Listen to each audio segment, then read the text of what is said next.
और अतिक्रमण के खिलाफ उत्तराखंड में कार्रवाई जारी है। आपको बता दें, अवैध रूप से बनाई गई एक दरगाह को आज गिरा दिया गया। दनादन हथौड़े चलाए जा रहे हैं। बड़ी संख्या में पुलिस बल की मौजूदगी में अवैध निर्माण को तोड़ा जा रहा है। बताया जाता है कि ये अतिक्रमण हटाए जाने की कार्रवाई है। तस्वीरें उत्तराखंड के रुड़की की हैं, जहां ध्वस्तीकरण की कार्रवाई जिला प्रशासन ने की। पुलिस के मुताबिक कुछ लोगों ने यूपी सिंचाई विभाग की जमीन पर अवैध दरगाह बना ली थी, जिसे हटाने को कहा गया, लेकिन नोटिस के बाद भी इसे नहीं हटाया गया, जिसके बाद प्रशासन फोर्स के साथ यहां पहुंचा और अतिक्रमण हटाने की कार्रवाई शुरू की। कार्रवाई के दौरान रुड़की मजिस्ट्रेट के नेतृत्व में सिंचाई विभाग की टीम भी वहां मौजूद रही। तस्वीरों में देख सकते हैं कि अतिक्रमण कर बनाई गई दरगाह गंगा घाट की जद में है। इसके ऊपर सड़क पुल को भी आप देख सकते हैं। बताया जाता है कि मुख्यमंत्री पुष्कर सिंह धामी सरकार के आदेश पर पीर कलियार में अवैध निर्माण के खिलाफ सख्त कार्रवाई शुरू की गई है। हालांकि काफी समय से हरिद्वार और आसपास के क्षेत्रों में सरकारी जमीनों पर हुए कब्जे को हटाने की प्रक्रिया तेजी से जारी है। और राजस्थान के राजसमंद इलाके में एक शख्स की तलवार से हमला कर हत्या कर दी गई। हमले का लाइव वीडियो सामने आया। कुछ लोग स्कॉर्पियो कार से बाहर आए। देखिए कैसे एक शख्स पर हमला किया। स्कॉर्पियो से बाहर आए, हाथों में तलवारें थी और लोग एक शख्स पर टूट पड़े। तलवार से ताबड़तोड़ हमला किया।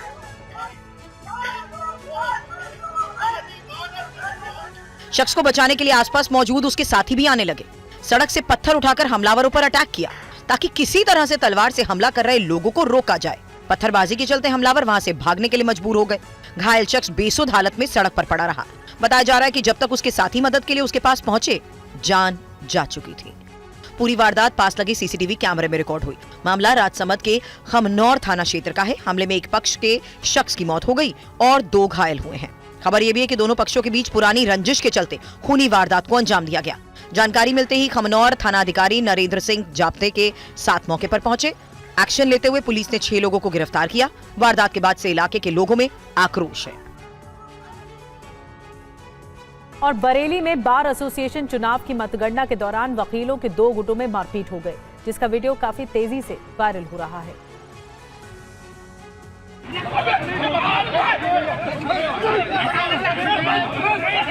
घटना बरेली कोतवाली थाना के रविंद्रालय परिसर की है।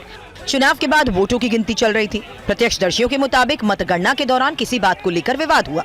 देखते ही देखते हाथापाई हो गई। दोनों गुटों के बीच धक्का मुक्की और मारपीट तक की नौबत आ गई।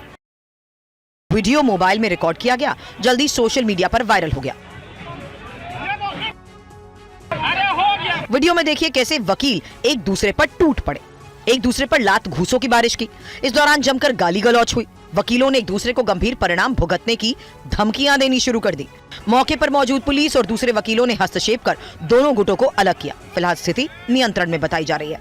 पुलिस अधिकारियों ने बताया मामले की जांच हो रही है। वीडियो फुटेज के आधार पर विवाद के कारणों और इसमें शामिल लोगों की पहचान की जा रही है। आवश्यकता पड़ने पर कानूनी कार्रवाई भी की जाएगी। घटना के बाद पुलिस ने दोनों पक्षों से पूछताछ की है।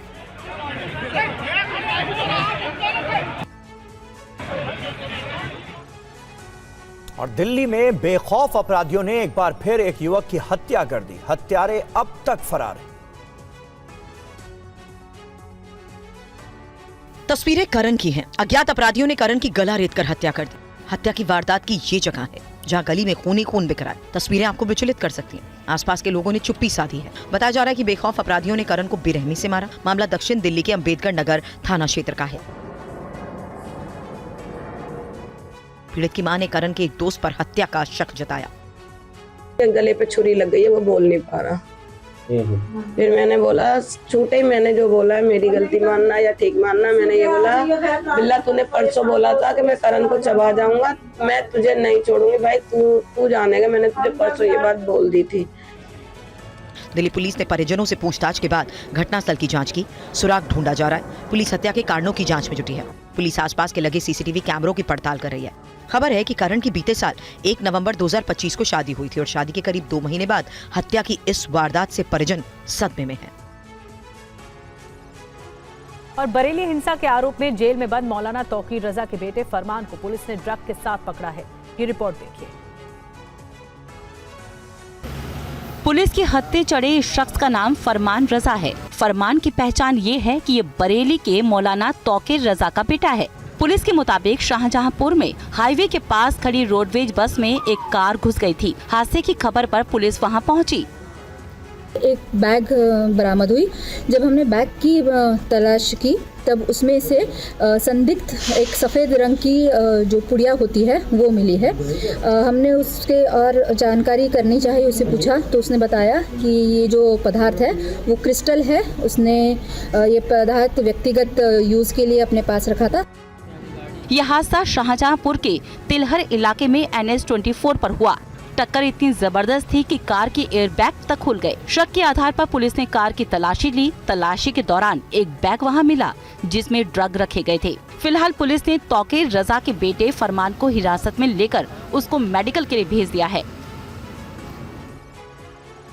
और यूपी के बुलंदशहर में पुलिस ने मुठभेड़ के बाद एक बदमाश को गिरफ्तार किया है। पुलिस की कार्रवाई में बदमाश घायल हो गया, जिसे अस्पताल में भर्ती कराया गया। पुलिस मुठभेड़ में घायल इस बदमाश पर 10,000 रुपए का इनाम था। चेकिंग के दौरान भागने की कोशिश की, लेकिन पुलिस ने दबोच लिया।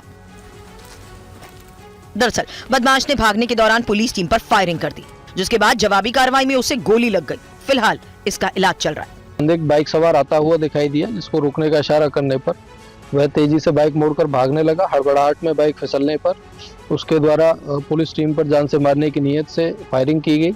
आत्मरक्षा जवाबी कार्यवाही में पुलिस के द्वारा भी फायरिंग की गई, जिसमें बदमाश घायल हुआ है। रंगदारी के एक मुकदमे में वांछित चल रहा था तथा इसके ऊपर SSP महोदय के द्वारा 10,000 का इनाम भी घोषित था। बदमाश का नाम कासिम है। उसके खिलाफ थाना खुर्जा नगर में रंगदारी का मामला दर्ज है। फरार था। बताया ये भी जा रहा है कि इसने खुर्जा के किस्वागढ़ी रहने वाले पवन चौधरी से 20 लाख की रंगदारी मांगी थी। इसके अलावा कई वारदात में शामिल रहा।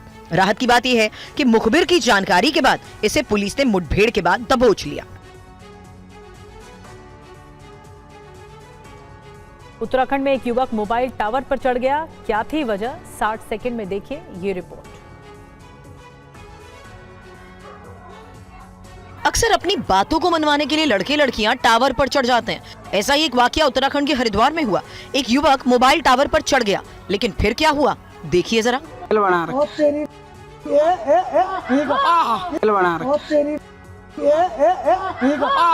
अगर ये युवक टावर से आगे की ओर गिर जाता तो बचना मुश्किल था, लेकिन गनीमत रही कि युवक टावर से बाहर की बजाय टावर के अंदर की ओर गिरा, जिससे उसकी जान बच गई। बहुत देर तक युवक इस टावर के अंदर फंसा रहा। मामला हरिद्वार के धनपुरा गांव का है। 27 साल का युवक नशे की हालत में मोबाइल टावर पर चढ़ गया। युवक की किसी बात को लेकर परिवार से अनबन हो गई, जिसके बाद गुस्से में आकर युवक टावर पर चढ़ गया। युवक को ऐसा करता देख आसपास लोग मौजूद वीडियो बनाने लगे। कुछ लोग युवक को नीचे कूदने के लिए उकसाते रहे। आसपास मौजूद किसी शख्स ने पुलिस को घटना की जानकारी दी। तुरंत बाद पुलिसकर्मी पहुंचे। बड़ी मुश्किल से समझा बुझाकर युवक को मोबाइल टावर से नीचे उतारा। 10 दिन पहले भी इसी टावर पर नशे की हालत में एक युवक चढ़ गया था। एक बार फिर नशे की हालत में ये युवक टावर पर चढ़ गया, जिसका वीडियो सोशल मीडिया पर वायरल है। और गुजरात पुलिस ने 24 घंटे के भीतर 2 जगहों से करोड़ों की अवैध शराब पकड़ी है। पुलिस ने दोनों मामले में कुल 6 अभियुक्तों को गिरफ्तार किया। इन कार्टन में शराब भरी पड़ी है। ऐसे 1-2 नहीं बल्कि सैकड़ों कार्टन हैं, जिनमें अवैध रूप से शराब ले जाई गई। मामला गुजरात के सिरोही का है। गुजरात पुलिस ने शराब की बड़ी खेप पकड़ी।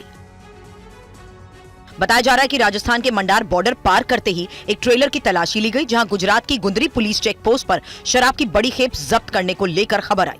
पुलिस के मुताबिक ट्रेलर से कुल 760 कार्टन से 18,060 बोतलें मिली।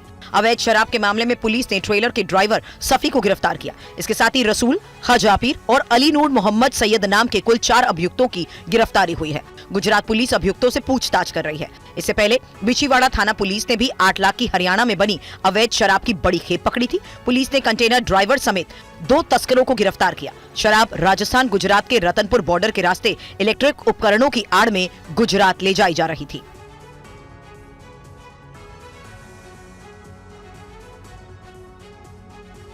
नोएडा पुलिस ने अंतरराज्यीय मोबाइल चोर गिरोह का पर्दाफाश करके 821 चोरी के फोन बरामद किए हैं। मामले में 6 अभियुक्त गिरफ्तार किए गए हैं। नोएडा के थाना फेज 2 पुलिस ने एक अंतर्राज्यीय गिरोह का भंडाफोड़ करते हुए 6 शातिर अभियुक्तों को गिरफ्तार किया है और 2 नाबालिग को संरक्षण में लिया है। इनके कब्जे से अलग अलग कंपनियों के 821 चोरी के मोबाइल फोन बरामद हुए हैं, जिनकी अनुमानित कीमत 6 से 8 करोड़ रुपए आंकी जा रही है। डीसीपी नोएडा सेंट्रल शक्ति मोहन अवस्थी ने बताया कि थाना फेज 2 पुलिस को उस वक्त एक बड़ी सफलता मिली जब ग्राम ककराला के पास चेकिंग के दौरान एक अंतर्राज्यीय मोबाइल चोर गिरोह के 6 सदस्यों को दबोच लिया गया। ये भी जानकारी दी गई है कि ये गिरोह फोन चोरी होते ही उसे तुरंत दूसरे साथी को पास कर देता था ताकि पकड़े जाने पर कुछ न मिले। बाद में इन फोन को ट्रेन के जरिए बिहार और झारखंड ले जाकर सस्ते दामों पर बेच दिया जाता था। इस पूरे गुडवर्क के लिए कमिश्नर मैम के द्वारा पूरी टीम को पुरस्कृत करने का ऐलान भी किया गया। कितने मोबाइल बरामद हुए और कितने टाइम पीरियड में इन्होंने चोरी किया? पिछले 3-4 महीनों में इनके द्वारा नोएडा एनसीआर के अलग अलग जनपदों से इन फोन को इन्होंने चोरी किया है और लगभग 821 फोन हमने बरामद। और यूपी के उन्नाव के एक मंदिर में चोरी की वारदात को अंजाम दिया गया, जिसका सीसीटीवी वीडियो सामने आ गया। चेहरे पर काले रंग का मास्क लगाए एक चोर मंदिर के गर्भगृह में दाखिल होता है। पहले माता रानी के पैर छूकर उनका आशीर्वाद लेता है और फिर माता के आभूषण उतारने में जुट जाता है। इस दौरान चोर का साथी टॉर्च से रोशनी करके उसकी मदद करता है। थोड़ी ही देर में चोर माता के सारे आभूषण लेकर गर्भगृह से बाहर आता है, जिसके बाद चोर का साथी गर्भगृह में दाखिल होता है और दान पात्र को निकालने की कोशिश करता है। कुछ देर बाद दोनों चोर दान पात्र को लेकर वहां से निकल जाते हैं। मंदिर से बाहर निकलने के बाद वो आराम से दरवाजा भी बंद करते हैं ताकि किसी को शक न हो। पूरी वारदात मंदिर में लगे अलग अलग सीसीटीवी कैमरे में रिकॉर्ड हो जाती है। मामला उन्नाव के प्रसिद्ध चंद्रिका देवी मंदिर का है, जिसका वीडियो सोशल मीडिया पर वायरल हो रहा है। फिलहाल पुलिस इन चोरों तक नहीं पहुंच पाई है। इस वीडियो को देखकर लगता है कि चोरों को मंदिर के चप्पे चप्पे की जानकारी थी। उन्हें शायद ये भी पता था कि किस वक्त इस वारदात को अंजाम देकर उनके पकड़े जाने की संभावना कम है। शायद इसलिए वो इस वारदात को अंजाम देकर आराम से फरार हो जाते हैं।